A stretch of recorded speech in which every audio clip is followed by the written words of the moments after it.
इससे पहले की वीडियो में हम लोग बहुत बेसिक सी चीज़ें सीख चुके हैं। जैसे कि हमने सीख लिया था कि परमाणु संख्या किसे कहते हैं, परमाणु संख्या किसे कहते हैं। ठीक है, आज हम जानेंगे कि ये जो परमाणु संख्या होता है, ठीक है, एटॉमिक नंबर होता है, इसको दिखाते हैं हम जेड से। किससे दिखाते हैं? जेड से। और परमाणु संख्या मैंने आपको बता ही दिया, जो परमाणु संख्या होता है वो क्या होता है? Number of proton, number of proton, proton की संख्या, प्रोटॉन की संख्या। एक परमाणु में प्रोटॉन की कितनी संख्या होती है, इसी को बोलते हैं परमाणु संख्या।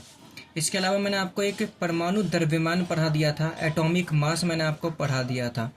तो एटॉमिक मास जो होता है, ठीक है, एटॉमिक मास जो होता है, परमाणु द्रव्यमान जो होता है, इसको दिखाते हैं हम ए से। किससे दिखाते हैं? ए से।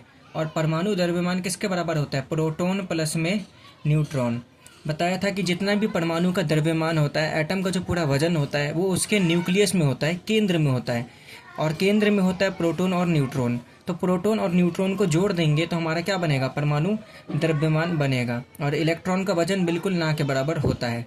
ठीक है, अगली चीज़ हमने ये पढ़ ली थी कि एक परमाणु में चाहे कुछ भी हो जाए, एक परमाणु में कभी भी किसी भी परमाणु में, जब भी हम किसी भी परमाणु की बात करते हैं तो उस परमाणु में हमेशा प्रोटॉन और इलेक्ट्रॉन का नंबर क्या होता है? बराबर होता है। क्योंकि जितना दुनिया में पॉजिटिव चार्ज होता है उतना ही दुनिया में नेगेटिव चार्ज होता है। इसके अलावा हमने ये भी देख लिया था कि प्रोटॉन, इलेक्ट्रॉन और न्यूट्रॉन की खोज किस किसने की थी। आज हम देखते हैं कि आखिर एक एटम जो होता है ना, एक परमाणु जो होता है, ठीक है, एक परमाणु, इसको हम लिखते कैसे हैं, इसको हम लिखते कैसे हैं? ठीक है, एक परमाणु मान लो एक्स है, कोई भी परमाणु हो सकता है। एक्स की जगह सोडियम, मैग्नीशियम, एल्यूमिनियम कुछ भी हो सकता है। तो एक परमाणु है एक्स। ठीक है, तो एक परमाणु को अगर जब हम लिखते हैं तो याद रखना, एक परमाणु को जब हम एक सिंबल के फॉर्म में लिखते हैं, एक प्रॉपर तरीके से लिखते हैं, तो जो परमाणु का जो द्रव्यमान होता है ना, परमाणु का द्रव्यमान, उसको लिखते हैं हम ऊपर। एक्स के क्या लिखते हैं? ऊपर। और परमाणु जो संख्या होती है उसको लिखते हैं नीचे। उसको क्या लिखते हैं हम? नीचे। ठीक है, ये इंपॉर्टेंट चीज़ है जो आपको याद रखना है। इसको याद करने का तरीका क्या है कि एक बात बताओ, ऊपर इस दुनिया में ऊपर कौन होता है? ऊपर वो होता है जो ताकतवर है, जो मजबूत है, जिसके पास ताकत है, जिसके पास वजन है। सिंपल सी बात है, जिसके पास वजन है, मोटा है, हट्टा कट्टा है, वो हमेशा इस दुनिया में सबसे क्या रहेगा? ऊपर रहेगा। कमजोर को नीचे दबा देगा।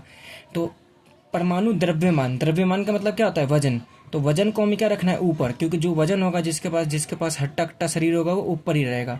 तो परमाणु द्रव्यमान ऊपर रखते हैं और परमाणु संख्या नीचे रखते हैं। एग्जाम्पल मैं आपको दे देता हूँ इसके कुछ। जैसे कि सोडियम, जैसे कि हम बात करते हैं सोडियम की, Na की, तो सोडियम का परमाणु संख्या होता है 11, लेकिन परमाणु द्रव्यमान होता है 23। ठीक है, ऐसे हम बात करते हैं मैग्नीशियम की। किसकी? मैग्नीशियम की। मैग्नीशियम की परमाणु संख्या होता है 12, लेकिन मैग्नीशियम का परमाणु द्रव्यमान होता है 24। तो इस तरीके से लिखा जाता है। अब इस पे सवाल कैसे बनते हैं एग्जाम में, वो उस पे बात करते हैं। ठीक है, इस पे सवाल कैसे बनेगा? आपको कोई भी एक परमाणु दे देगा, कोई भी क्या दे देगा? एक परमाणु।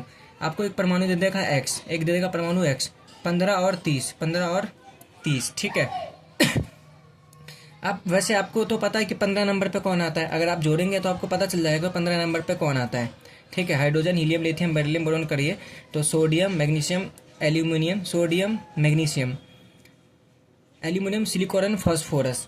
तो जो फास्फोरस होता है वो 15 पे आता है। तो आपको तो पता है फास्फोरस है, लेकिन एग्जाम में आपको ऐसा देगा एक्स, 15 और 30। आपसे पूछेगा कि इस एटम में प्रोटॉन कितने हैं, इस एटम में इलेक्ट्रॉन कितने हैं।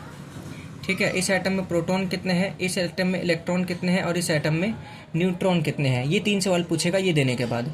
तो आप नीचे जो देखोगे, ये जो 15 होता है, ये होता है परमाणु संख्या। और मैंने आपको बताया था परमाणु संख्या किसे कहते हैं? नंबर ऑफ प्रोटॉन को, प्रोटॉन की संख्या को। तो परमाणु संख्या 15 है तो प्रोटॉन भी कितना होगा?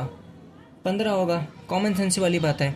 इस दुनिया में जितना प्रोटॉन होगा, जितना पॉजिटिव चार्ज होगा, उतना ही क्या होगा? नेगेटिव चार्ज होगा। तो प्रोटॉन 15 तो इलेक्ट्रॉन भी क्या होंगे? 15। लेकिन मैंने आपको बताया था हम न्यूट्रॉन के बारे में कुछ नहीं कह सकते, क्योंकि न्यूट्रॉन ज़्यादा भी हो सकता है, कम भी, क्योंकि वो न्यूट्रल होता है, तो उससे कोई फ़र्क नहीं पड़ेगा दुनिया में। तो वो ज़्यादा कम कुछ भी हो सकता है। ठीक है, तो न्यूट्रॉन को कैसे पता करना है? आप ऊपर देखोगे, ऊपर आपको दिया है परमाणु द्रव्यमान, परमाणु द्रव्यमान आपको ऊपर दिया है ए। तो ए जो होता है परमाणु द्रव्यमान जो होता है वो क्या होता है? प्रोटॉन प्लस में न्यूट्रॉन। प्रोटॉन और न्यूट्रॉन को जोड़ते हैं तभी तो हमारा ए आता है, परमाणु द्रव्यमान आता है। तो ये दे रखा है आपको 30। ये कितना दे रखा है आपको? 30। प्रोटॉन है आपके पास 15, तो 15 का 15 प्लस में n, प्लस में n, 15 इधर जाके माइनस हो जाएगा, 30 माइनस 15 बराबर में n। तो जो n आएगा वो भी कितना आ जाएगा, 15 आ जाएगा। न्यूट्रॉन भी कितना आ जाएगा, 15 आ जाएगा। ठीक है, तो कहने का मतलब ये है कि इस तरीके से आप कोई भी सवाल निकाल सकते हो। ठीक है, कोशिश करना, अगर आप लोग घर पे नोट्स बना रहे हो साथ साथ में, तो मैं आपको एक एटम देता हूँ x, ठीक है, 11 और 23। आप इसमें बताना कि प्रोटॉन कितने हैं, इलेक्ट्रॉन कितने हैं, न्यूट्रॉन कितने हैं। ठीक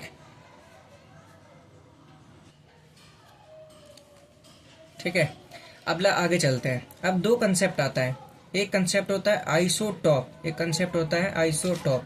ठीक है, और एक चीज़ होता है जिसको बोलते हैं आइसोबार। क्या बोलते हैं, आइसोबार। ये दो चीज़ें, इन दोनों चीज़ों को अगर आप हिंदी में पढ़ोगे ना तो ज़्यादा अच्छा होगा आपके लिए। अगर आप इंग्लिश में पढ़ोगे तो ज़्यादा दिक्कत होने वाला है। ठीक है, हिंदी ही में पढ़ो, ज़्यादा आसान है। सॉरी, उल्टा बोल दिया मैंने। ये जो आइसोटॉप होता है और आइसोबार होता है, ये दोनों ऐसे कंसेप्ट है जिनको अगर आप इंग्लिश में पढ़ोगे ज़्यादा अच्छे से समझ में आएगा। हिंदी में इनके नाम बहुत अजीब से हैं, आप समझ भी नहीं पाओगे। इंग्लिश में इनका ट्रिक बन जाता है। ठीक है, आइसोटॉप की पहले बात करते हैं। क्या बात करते हैं, आइसोटॉप की। ठीक, देखो ट्रिक क्या है कि आइसो जो शब्द है ना, कहीं पे भी दिख जाए तो आइसो का मतलब होता है डिफरेंट। आइसो का मतलब क्या होता है, डिफरेंट। आइसो का मतलब होता है डिफरेंट। और जो शब्द बचा टॉप, टॉप का मतलब होता है ऊपर वाला, टॉप का मतलब होता है ऊपर। ठीक है, टॉप का मतलब होता है ऊपर। इसका मतलब क्या है कि मान लो मेरे पास, टॉप का मतलब होता है ऊपर, तो मैं आपके सामने ना एक हाइड्रोजन लिख रहा हूँ। एक हाइड्रोजन ऐसा है जिसका परमाणु संख्या तो एक है और परमाणु द्रव्यमान भी एक है, लेकिन एक हाइड्रोजन ऐसा है जिसका परमाणु संख्या तो एक है। देखो, परमाणु संख्या तो बदल ही नहीं सकता कभी किसी का, क्योंकि परमाणु संख्या जो होता है, एटॉमिक नंबर जो होता है, वो क्या होता है, नंबर ऑफ प्रोटॉन, प्रोटॉन की संख्या होता है। तो परमाणु संख्या जो होता है ना, हमेशा क्या होता है, चेंज हो ही नहीं सकता, क्योंकि प्रोटॉन कभी बदलते ही नहीं है। प्रोटॉन कहाँ पर होते हैं, सेंटर में होते हैं, और प्रोटॉन को निकाल ही नहीं सकते हम। तो ये देखो, एक और ये एक, लेकिन एक हाइड्रोजन ऐसा होता है जिसका परमाणु द्रव्यमान 2 होता है। तो आप देखोगे कि ये दोनों एटम ऐसे हैं जिनका नीचे वाला तो सेम है, नीचे वाला क्या है, सेम है, लेकिन टॉप ऊपर वाला क्या है, अलग है। यहाँ पे ऊपर एक है और यहाँ पे ऊपर क्या है, 2 है। तो आइसो मतलब डिफरेंट और टॉप का मतलब ऊपर। तो ऐसे एटम जिनका ऊपर वाला अलग अलग होता है, डिफरेंट होता है। ऊपर क्या होता है हमारा, परमाणु द्रव्यमान, ऊपर क्या होता है, परमाणु द्रव्यमान। तो ऐसे परमाणु जिनका परमाणु द्रव्यमान अलग अलग होता है, लेकिन उनका परमाणु संख्या क्या होता है, सेम होता है, लेकिन उनका परमाणु संख्या क्या होता है, सेम, उसको बोलते हैं हम लोग आइसोटॉप। उसको हम क्या कहते हैं, आइसोटॉप कहते हैं। तो इम्पोर्टेंट है ये। ठीक है, ऐसे परमाणु जिनका परमाणु द्रव्यमान, जिनका परमाणु द्रव्यमान अलग होता है, अलग होता है, परंतु परमाणु संख्या, परंतु परमाणु संख्या एक ही होता है, एक ही होता है। एक ही का मतलब यह है कि सेम होता है। परमाणु संख्या क्या होता है, सेम होता है। ठीक है, उससे क्या कहते हैं, उससे कहते हैं आइसोटॉप। उससे क्या कहते हैं हम लोग, आइसोटॉप कहते हैं। याद रखना आप, उससे क्या कहते हैं हम लोग, आइसोटॉप कहते हैं। अब अगला कंसेप्ट है आइसोबार। अगला कंसेप्ट है आपका आइसोबार। ठीक है, आइसो का मतलब है फिर से डिफरेंट, आइसो का मतलब है डिफरेंट। ठीक है, और बार का मतलब होता है नीचे वाला, बार का मतलब होता है नीचे वाला। ठीक है, तो नॉर्मल सी बात है, फिर वही मैंने बोला था, हम नीचे क्या लिखते हैं, नीचे क्या लिखते हैं, परमाणु संख्या, नीचे लिखते हैं हम परमाणु संख्या। तो ऐसे एटम जिनका नीचे वाला अलग हो, नीचे वाला मतलब परमाणु संख्या अलग हो, लेकिन परमाणु द्रव्यमान सेम हो, लेकिन परमाणु द्रव्यमान क्या हो, सेम हो, ऊपर वाला सेम हो। ठीक है, उसको बोलते हैं आइसोबार। उन एटम्स को, उन परमाणु को बोलते हैं आइसोबार। इसका एग्जाम्पल ले सकते हैं हम पोटेशियम और कैल्शियम का। ठीक है, जैसे पोटेशियम ले लिया और कैल्शियम ले लिया। पोटेशियम आता है 19 नंबर पे और कैल्शियम आता है 20 नंबर पे। एक पोटेशियम ऐसा होता है जिसका जो परमाणु द्रव्यमान होता है ना, वो 40 होता है, और कैल्शियम का तो 40 होता ही है। ठीक है, देखो सारे पोटेशियम के 40 नहीं होते हैं, लेकिन कुछ कुछ पोटेशियम के ऐसे एटम भी होते हैं जिनका परमाणु द्रव्यमान कितना होता है, 40, और कैल्शियम का तो 40 होता ही है। तो आप इसमें देखोगे कि इन दोनों का जो परमाणु संख्या है, नीचे वाला जो है, परमाणु संख्या तो अलग है, लेकिन परमाणु द्रव्यमान क्या है, सेम है। तो ऐसे परमाणु को बोलते हैं आइसोबार। तो आइसो का मतलब डिफरेंट और बार का मतलब नीचे वाला, तो जिसमें नीचे वाला अलग होगा वो होगा आइसोबार। ठीक है, कॉमन सेंस वाली बात ये है। और आइसोटॉप में क्या था, आइसोटॉप में था आइसो का मतलब डिफरेंट, टॉप का मतलब था ऊपर, तो जिनमें ऊपर वाला अलग होगा, देखो जैसे ऊपर वाला इसमें क्या है, अलग है, और नीचे वाला क्या है, सेम है। तो आपको इस तरीके से याद रखना है आइसोटॉप और आइसोबार का मतलब। तो आइसोबार उसे कहते हैं जिसमें नीचे वाला अलग हो। नीचे हम क्या लिखते हैं, परमाणु संख्या। तो ऐसे परमाणु जिनका परमाणु संख्या क्या हो, अलग हो, जिनका परमाणु संख्या अलग हो, जिनका परमाणु संख्या अलग हो, परंतु परंतु परमाणु द्रव्यमान परंतु परमाणु द्रव्यमान सेम हो, परंतु परमाणु द्रव्यमान सेम हो, उसे हम क्या कहते हैं, आइसोबार कहते हैं। तो एक चीज अलग होगा और एक चीज सेम होगा, कहने का मतलब ये है। अब हम आगे पढ़ेंगे अलग अलग मॉडल जो दिए गए थे एटम के, वो पढ़ेंगे, मॉडल ऑफ एटम, या फिर इसको हम सीधे बोल सकते हैं परमाणु की संरचना, परमाणु संरचना के नमूने। ठीक है, मतलब नमूने का मतलब क्या है यहाँ पे, मॉडल।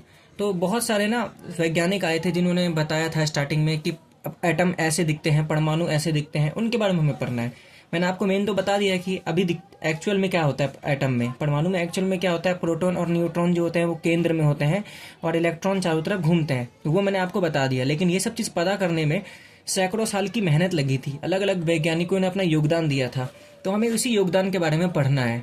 ठीक है, तो सबसे पहले हम पढ़ेंगे एक वैज्ञानिक के बारे में जिनका नाम है जे जे थॉमसन। जिनका नाम क्या है, जे जे थॉमसन।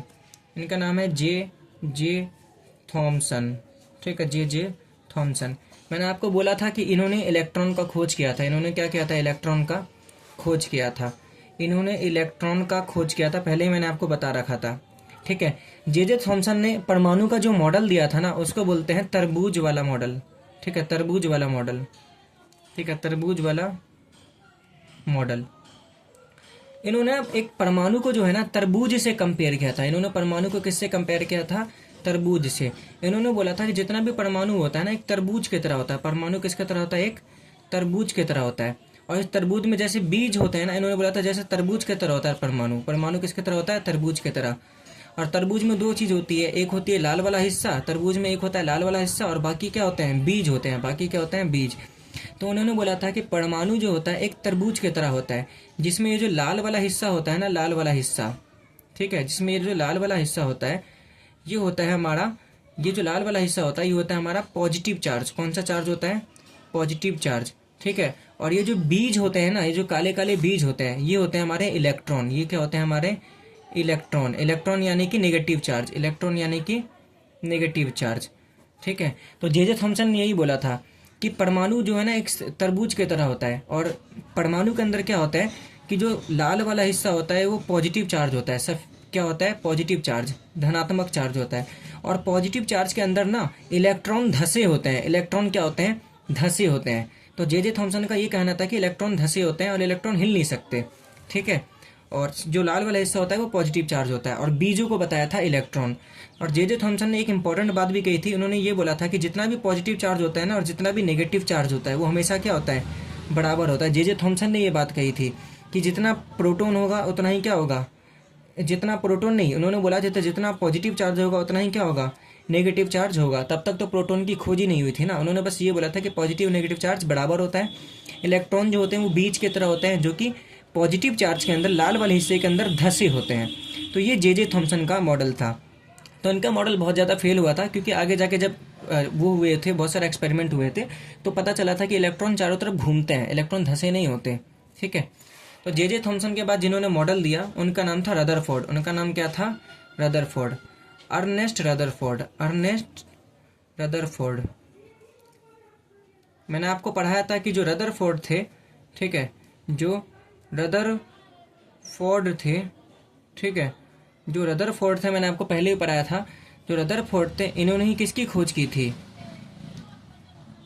बोलिए, इन्होंने ही प्रोटॉन की खोज की थी। किसकी खोज की थी, प्रोटॉन की खोज की थी। तो रदरफोर्ड का मॉडल थोड़ा अलग था, इन्होंने कुछ अनोखे काम किए थे। इनके एक्सपेरिमेंट के बारे में पढ़ना है हमें कि इन्होंने कौन सा एक्सपेरिमेंट किया था रदरफोर्ड ने। ठीक है, जे थॉमसन का तो वाटरमेलन वाला था, तरबूज वाला था। रदरफोर्ड का क्या था ये समझते हैं। रदरफोर्ड ने अपने एक्सपेरिमेंट के लिए दो चीज़ों का इस्तेमाल किया था। एक किया था सोने की पत्ती का इस्तेमाल। किसका? सोने की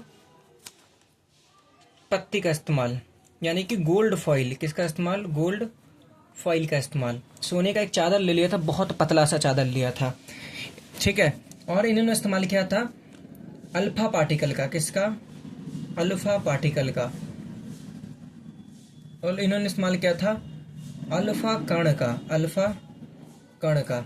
सबसे पहला इंपॉर्टेंट चीज तो यही कि अल्फा कण क्या होता है। ठीक है, गोल्ड के बारे में तो आपको पता है, अल्फा कण क्या होता है। अगर मैं आपसे पूछूं हीलियम, क्या पूछूं मैं? हीलियम। हीलियम कितने नंबर पे आता है बताओ? दूसरे नंबर पे। हीलियम कितने नंबर पे आता है? दूसरे पे। तो हीलियम अगर दूसरे पे आता है तो हीलियम में प्रोटॉन कितने होंगे? 2। हीलियम में प्रोटॉन कितने होंगे? 2। क्योंकि जो परमाणु संख्या होता है उसे क्या कहते हैं? प्रोटॉन की संख्या को ही तो परमाणु संख्या कहते हैं। तो हीलियम 2 पे आता है तो हीलियम में प्रोटॉन कितने होंगे? 2। और जितना प्रोटॉन होता है उतना इलेक्ट्रॉन होता है, तो हीलियम में इलेक्ट्रॉन भी कितने होंगे? 2। हीलियम में इलेक्ट्रॉन भी कितने होंगे? 2 होंगे। ठीक है, तो अगर मैं एक हीलियम को बनाऊं तो हीलियम में 2 इलेक्ट्रॉन होते हैं, एक यहाँ पे और एक यहाँ पे।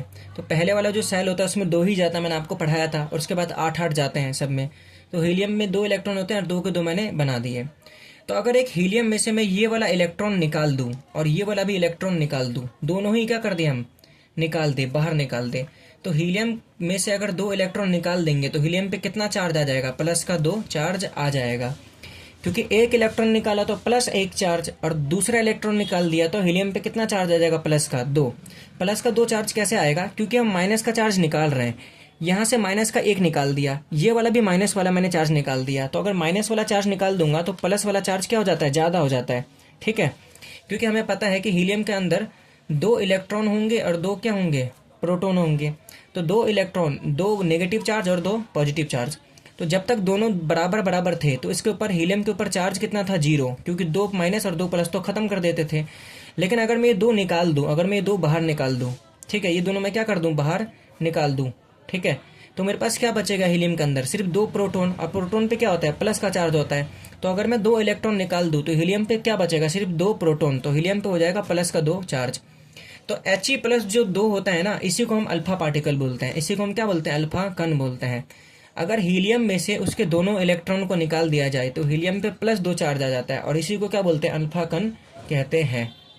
ठीक है, तो रदरफोर्ड ने अपने एक्सपेरिमेंट में क्या किया था कि रदरफोर्ड ने अपने एक्सपेरिमेंट में एक गोल्ड फॉइल लिया। एक क्या लिया? गोल्ड फॉइल लिया।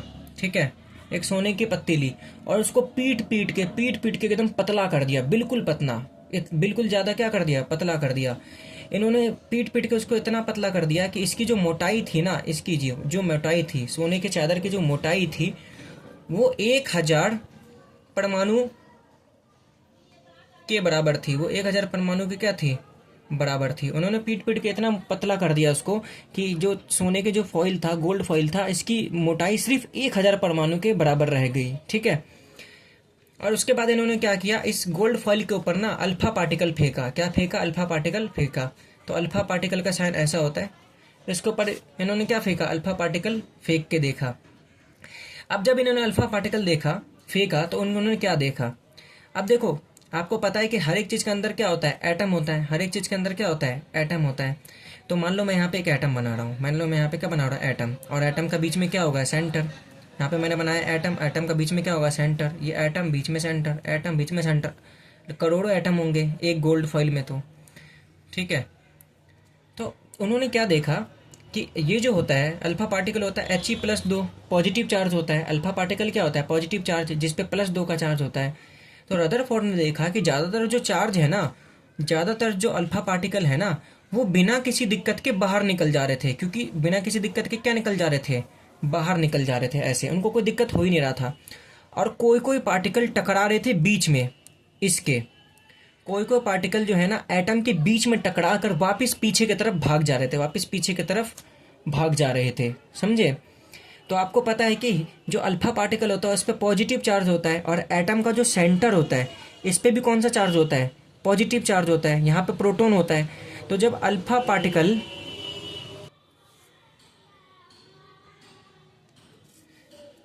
जब तो वापस शुरू करते हैं, थोड़ा बीच में डिस्टर्बेंस हो गया था। तो उन्होंने देखा कि जब अल्फा पार्टिकल ना, कुछ अल्फा पार्टिकल ये बीच में टकरा के वापस भाग जा रहे हैं। इसको वापस बड़ा करके समझते हैं थोड़ा। मान लो कि ये एक परमाणु है, मान लो कि क्या है, ये परमाणु है। तो परमाणु के बीच में क्या होता है, प्रोटॉन होता है कि नहीं होता, और न्यूट्रॉन भी होता है। तो हम सिर्फ प्रोटॉन की बात करते हैं अभी। और यहाँ से हम क्या फेंक रहे हैं, और यहाँ से हम फेंक रहे हैं अल्फा पार्टिकल बहुत सारे, ठीक है, बहुत सारे अल्फा पार्टिकल फेंक रहे हैं हम। तो हुआ क्या था कि एक अल्फा पार्टिकल जो बिल्कुल बीच से जा रहा है वो यहाँ पर प्रोटॉन से टकरा गया, क्योंकि अल्फा पार्टिकल पे भी पॉजिटिव चार्ज होता है और प्रोटॉन पे भी क्या होता है, पॉजिटिव चार्ज। तो उससे टकरा कर ये वापस चला गया। लेकिन ज़्यादातर जो अल्फा पार्टिकल थे वो तो सीधे निकल गए, क्योंकि रास्ता तो खाली है बिल्कुल, ठीक है। रदरफोर्ड ने ये चीज़ देखा।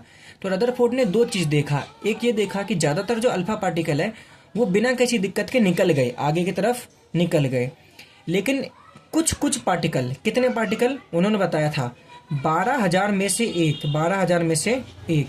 उन्होंने बोला कि 12,000 में से एक अल्फा पार्टिकल टकरा कर वापस पीछे की तरफ भाग जा रहा है, वापस पीछे की तरफ भाग जा रहा है। ये देखकर उन्होंने अंदाज़ा लगाया कि भाई एटम जो होता है ना, परमाणु जो होता है वो ज़्यादातर खाली होता है। ज़्यादातर क्या होता है, खाली होता है। खाली होता है तभी तो ये निकल जा रहे थे ज़्यादातर पार्टिकल बिना टकराए। और उन्होंने ये बोला कि एटम के बीच में कोई ना खतरनाक सा पॉजिटिव चार्ज होता है, जिन्हें उन्होंने बाद में प्रोटॉन नाम दिया। उन्होंने बोला कि एटम के बीच में ना पॉजिटिव चार्ज होता है, सिर्फ बीच में होता है पॉजिटिव चार्ज, जिससे टकरा कर अल्फा पार्टिकल पीछे भाग जा रहे थे, ठीक है। उन्होंने ये बोला, ठीक है। तो रदरफोर्ड ने अपना मॉडल बनाया। फिर रदरफोर्ड ने अपना क्या बनाया, मॉडल बनाया। और रदरफोर्ड ने अपना मॉडल बना के क्या बोला, उन्होंने पहली बात ये बोली कि एटम जो होता है ना, एटम जो होता है मोस्टली क्या होता है, खाली होता है। मोस्टली क्या होता है, खाली होता है, ठीक है। जो परमाणु होता है वो ज़्यादातर क्या होता है, खाली होता है। क्या होता है, खाली होता है। दूसरी चीज़ उन्होंने ये बोला कि 12,000 में से एक पार्टिकल बीच में टकरा के निकल जा रहे थे, वापिस चले जा रहे थे। तो इससे उन्हें ये पता चला कि एटम में ना एक केंद्र होता है। एक क्या होता है, केंद्र मतलब न्यूक्लियस। एटम में एक न्यूक्लियस होता है, परमाणु में एक न्यूक्लियस होता है, जहाँ पर सारा का सारा पॉजिटिव चार्ज क्या होता है, जमा होता है। और उस पॉजिटिव चार्ज को उन्होंने क्या नाम दिया, प्रोटॉन दिया। क्या नाम दिया उन्होंने, प्रोटॉन। तो प्रोटॉन की खोज इस तरीके से हमारे रदरफोर्ड ने की थी। तीसरी चीज़ रदरफोर्ड ने क्या बोली थी, रदरफोर्ड ने पूरी चीज़ें क्या बोली थी मैं आपको बताता हूँ। तो रदरफोर्ड ने पहली चीज़ तो यही बोली कि जितना भी पॉजिटिव चार्ज होता है वो बीच में होता है, यहाँ पर, ठीक है, यहाँ पर बीच में होता है, ओके, यहाँ पर। अगली चीज़ उन्होंने ये बोली कि जो इलेक्ट्रॉन होता है ना, अगली चीज़ उन्होंने ये बोली कि जितना भी एटम होता है ज़्यादातर खाली होता है, ज़्यादातर क्या होता है, खाली होता है। तीसरी चीज़ उन्होंने ये बोली कि जो इलेक्ट्रॉन होते हैं ना वो एक जगह पे नहीं होते, वो बल्कि चारों तरफ घूम रहे होते हैं, चारों तरफ गोल, एक सर्कल में, एक वृत्त वाले जगह पर क्या होते हैं, घूम रहे होते हैं, एक गोलाई में क्या हो रहे होते हैं, घूम रहे होते हैं। उन्होंने ये बोला था। उन्होंने तीसरी चीज़ ये बोली, याद करो, जे थॉमसन ने क्या बोला था कि इलेक्ट्रॉन एक जगह पर धंसे होते हैं और रुके होते हैं। लेकिन रदरफोर्ड ने ये बोला कि नहीं भाई, इलेक्ट्रॉन चारों तरफ गोल गोल घूमते हैं। उन्होंने क्या बोला कि वृत्ताकार रास्ते में इलेक्ट्रॉन क्या होते हैं, घूमते रहते हैं। इलेक्ट्रॉन क्या होते हैं, घूमते रहते हैं, उन्होंने ये कहा था, ओके। तो ये हमारे रदरफोर्ड का मॉडल था, ठीक। अब जो लास्ट मॉडल है जो हमें पढ़ना है एटम का, वो है हमारा बोहर का मॉडल। क्या नाम है, बोहर का मॉडल, ठीक है। इनका पूरा नाम था नील्स बोहर, इनका पूरा नाम था नील्स बोहर।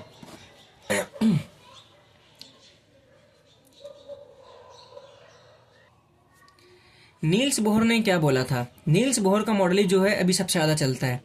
नील्स बोहर ने क्या बोला था कि सही बात है, एटम के बीच में ना क्या होता है, प्रोटॉन होता है और न्यूट्रॉन होता है। नील्स बोहर ने ये बोला था। अभी जो हम मॉडल जानते हैं ना, जो अभी लेटेस्ट मॉडल जो मैंने चैप्टर के स्टार्टिंग में आपको पढ़ाया था, यही होता है, सब कुछ नील्स बोहर ने बताया था। तो नील्स बोहर ने बोला था सही बात है, प्रोटॉन और न्यूट्रॉन होता है। नील्स बोहर ने बोला कि इलेक्ट्रॉन जो होते हैं ना चारों तरफ घूमते हैं, इलेक्ट्रॉन चारों तरफ घूमते हैं। लेकिन नील्स बोहर ने ना और अच्छी अच्छी चीज़ें बताई। नील्स बोहर ने बताई कि चारों तरफ जो इलेक्ट्रॉन घूमते हैं ना वो ऐसे ही नहीं घूमते गोल गोल। नील्स बोहर ने बोला कि इलेक्ट्रॉन जो है ना एलिप्टिकल पाथ में घूमते हैं। किस में घूमते हैं, एलिप्टिकल पाथ में, एलिप्टिकल रास्ते में, ठीक है। एलिप्टिकल रास्ता क्या होता है, देखो एक होता है गोल, बिल्कुल ऐसा गोल। तो ये गोल वाला जो रास्ता है वो किसने बताया था, रदरफोर्ड ने। गोल वाला बताया था रदरफोर्ड ने। लेकिन नील्स बोर ने बोला तो गोल में नहीं घूमते, ये जो होता है ऐसे कुछ घूमते, यू, ऐसे रास्ते में यू, ठीक है, अंडाकार। एलिप्टिकल का मतलब होता है थोड़ा अंडाकार शेप में, ठीक है। तो एलिप्टिकल ऐसे रास्ते में घूमते हैं, ठीक है। एलिप्टिकल का हिंदी मुझे याद नहीं आ रहा, आप ऑनलाइन देख सकते हैं। तो ऐसे रास्ते में घूमते हैं, नील्स बोर ने ये बताया। तो नील्स बोर की बात बिल्कुल सही थी। जो इलेक्ट्रॉन होते हैं वो गोल जगह पे नहीं घूमते हैं, बल्कि एलिप्टिकल जगह में घूमते हैं। इसके अलावा नील्स बोर ने ये बोला कि पहला जो सेल है ना जिसमें इलेक्ट्रॉन घूमते हैं, इसको बोलते हैं हम के। दूसरा जो घूमते हैं उसको बोलते हैं एल। तीसरे में जो घूमते हैं उसको बोलते हैं एम। और जो चौथा है उसको क्या बोलते हैं, एन। तो के एल एम एन, ये जो चारों नाम है ये भी किसने दिया था, नील्स बोहर ने दिया था। तो ये जो एलिप्टिकल बनाया मैंने, देखो इस बार मैंने गोल नहीं बनाया, इस बार मैंने क्या बनाया है, एलिप्टिकल, थोड़ा अंडे जैसे शेप का, ठीक है। तो इलेक्ट्रॉन इस एलिप्टिकल पाथ में घूमते हैं और इनका नाम दे दिया है के एल एम एन। तो ये नील्स बोहर ने हमें क्या करा था, बताया था। अगली चीज, नील्स बोहर ने हमें एक फॉर्मूला दिया था। नील्स बोहर ने हमें क्या दिया था, एक फॉर्मूला। नील्स बोहर ने हमें एक फॉर्मूला दिया था 2n²। क्या दिया था, 2n²। नील्स बोहर ने बोला था कि आप इस फॉर्मूला का इस्तेमाल करके ये पता कर सकते हो कि किसी भी कक्ष में, किसी भी कक्ष में, इन सब चीज़ों को कक्ष बोलते हैं। ये हो गया के कक्ष, ये हो गया एल कक्ष, ये हो गया एम कक्ष और ये हो गया एन कक्ष। इसको क्या बोलते हैं हम, कक्ष बोलते हैं, ठीक है, कक्ष बोलते हैं।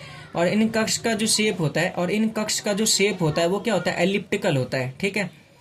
नील्स बोहर ने क्या बोला, एक फॉर्मूला दिया, उन्होंने एक फॉर्मूला दिया 2n²। और इस 2n² फॉर्मूले से ना आप अधिकतम इलेक्ट्रॉन निकाल सकते हो किसी कक्ष के, अधिकतम इलेक्ट्रॉन निकाल सकते हैं किसी कक्ष का, किसी कक्ष का यानी कि सेल का। किसी सेल में किसी कक्ष में कितने ज़्यादा से ज़्यादा इलेक्ट्रॉन घूम सकते हैं, हम इस फॉर्मूले से वो निकाल सकते हैं। जैसे पहला सेल होता है हमारा के, तो अगर मैं के सेल का निकालूँ, के कक्ष का निकालूँ, तो के तो पहला होता है, तो 2n²। तो n की जगह डाल देंगे 1, तो 1 का स्क्वायर, तो क्या आ गया आंसर 2, ठीक है। अगर मैं m का निकालूँ, किसका निकालूँ, m का, तो के एल एम, m जो होता है वो तीसरे नंबर पे आता है, तो 2n²। तो 2 और n की जगह 3 का स्क्वायर, तो 2 × 2 में 9, तो 2 × 9 में 18। तो m में कितने होते हैं, 18 इलेक्ट्रॉन होते हैं। लेकिन मैंने आपको बताया था जब हम संयोजकता निकालेंगे, जब हम क्या निकालेंगे, संयोजकता निकालेंगे, ठीक है। m सेल का हमने निकाला m का, तो 2n²। m जो सेल होता है वो तीसरा होता है, तो 3 का स्क्वायर, 2 × 9 में 18। लेकिन मैंने आपको बताया था इनका फॉर्मूला जो होता है ना, सब कुछ सही निकालता है, बढ़िया इनका फॉर्मूला। अधिकतम इलेक्ट्रॉन निकालना है जब भी, तो हम इनके फॉर्मूले से निकालते हैं, ठीक है। लेकिन जब हम वो बनाते हैं, जब हम वैलेंसी निकालते हैं, संयोजकता निकालते हैं, मैंने आपको पहले पढ़ाया था वैलेंसी क्या होता है, संयोजकता क्या होता है। जब हम वैलेंसी निकालते हैं, संयोजकता निकालते हैं, तो रूल ऐसा चलता है कि पहले में जाएगा 2, फिर जाएगा 8 8 8 8 8, ऐसा चलता है, ठीक है। तो पहले के लेक्चर्स भी है जो इंपॉर्टेंट है, उसमें आपको एक्स्ट्रा चीज़ें पता चलेंगी। तो ये हमारा नील्स बोहर का क्या था, पूरा मॉडल था। तो यहाँ पर ये जो चैप्टर आपका क्या हो जाता है, ख़त्म हो जाता है। अब कुछ बेसिक चीज़ें आपको याद रखनी है इसमें, ठीक है, जो मैंने लिखवाई नहीं है, जो आपको समझना है बस, ठीक है। सबसे पहले जिन्होंने मॉडल दिया वो थे जे थॉमसन। अब जे थॉमसन ने जो जो गलती की थी ना, उसको किसने सुधारा था, रदरफोर्ड ने। किसने सुधारा था, रदरफोर्ड ने।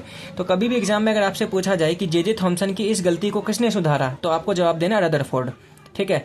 रदरफोर्ड के बाद कौन आया, नील्स बोहर।